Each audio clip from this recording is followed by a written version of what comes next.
असम का इतिहास भारतीय, आर्य, तिब्बत और बर्मा की संस्कृति के एक अच्छे मिश्रण की कहानी है। विद्वानों का मत है कि असम शब्द संस्कृत के असोमा शब्द से बना है, जिसका अर्थ होता है अनुपम या अद्वितीय। किंतु अधिकतर विद्वानों का मानना है कि यह शब्द मूल रूप से अहोम से बना है। ब्रिटिश शासन में जब इस राज्य का विलय किया गया, उससे पहले लगभग 600 वर्ष तक इस राज्य पर अहोम राजाओं का शासन रहा था। आस्ट्रिक, मंगोलियन, द्रविड़ और आर्य जैसी विभिन्न जातियां प्राचीन समय से इस प्रदेश की पहाड़ियों और घाटियों में अलग अलग समय पर आकर रही और बस गई, जिसका यहाँ की मिश्रित संस्कृति में बहुत गहरा प्रभाव पड़ा। इस राज्य के विकास में इन सभी जातियों ने अपना योगदान दिया। इस प्रकार असम राज्य में संस्कृति और सभ्यता की एक प्राचीन और समृद्ध परंपरा रही है।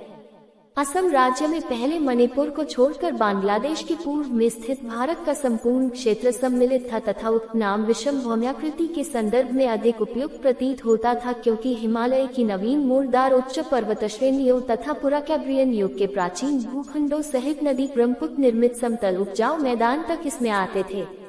परंतु विभिन्न क्षेत्रों की अपनी संस्कृति आदि पर आधारित अलग अस्तित्व की मांगों के परिणाम स्वरूप वर्तमान आसाम राज्य का लगभग 72% क्षेत्र ब्रह्मपुत्र की घाटी असम की घाटी तक सीमित रह गया है, जो पहले लगभग 40% मात्र ही था।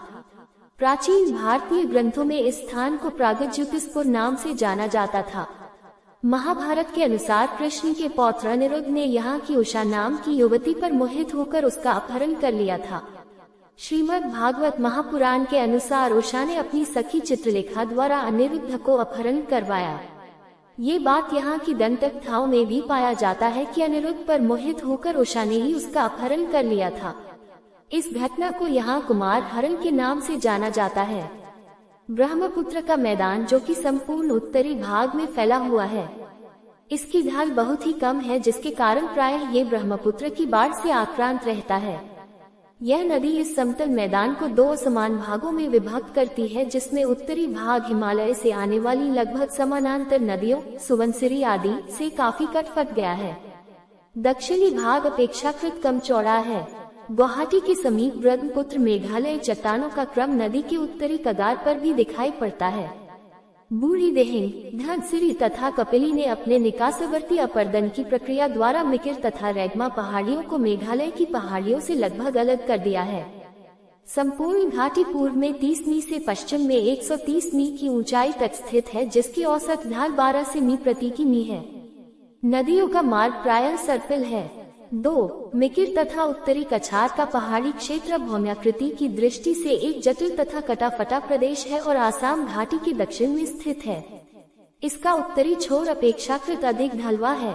प्राचीन भारतीय ग्रंथों में इस प्रदेश को प्रागज्योतिषपुर के नाम से जाना जाता था। पुराणों के अनुसार यह कामरूप राज्य की राजधानी था। महाभारत के अनुसार कृष्ण के पौत्र अनिरुद्ध ने यहाँ के उषा नाम की युवती पर मोहित होकर उसका अपहरण कर लिया था।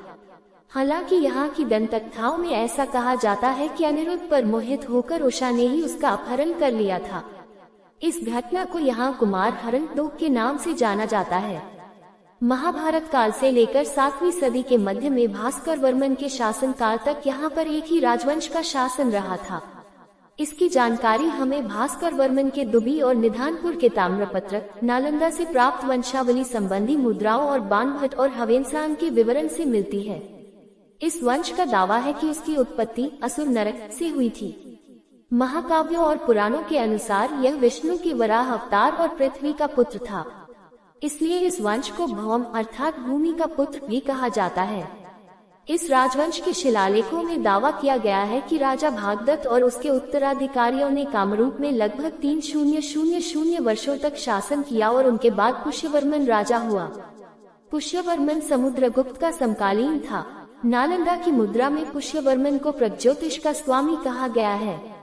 इन्हीं स्रोतों से हमें पुष्यवर्मन के 12 परवर्ती शासकों का भी विवरण मिलता है। 8वें राजा महाभूतिवर्मन के अधीन कामरूप एक शक्तिशाली राज्य बन गया। उसके पोते चंद्रमुख वर्मन ने अश्वमेध यज्ञ किया था। भास्कर वर्मन राजा हर्षवर्धन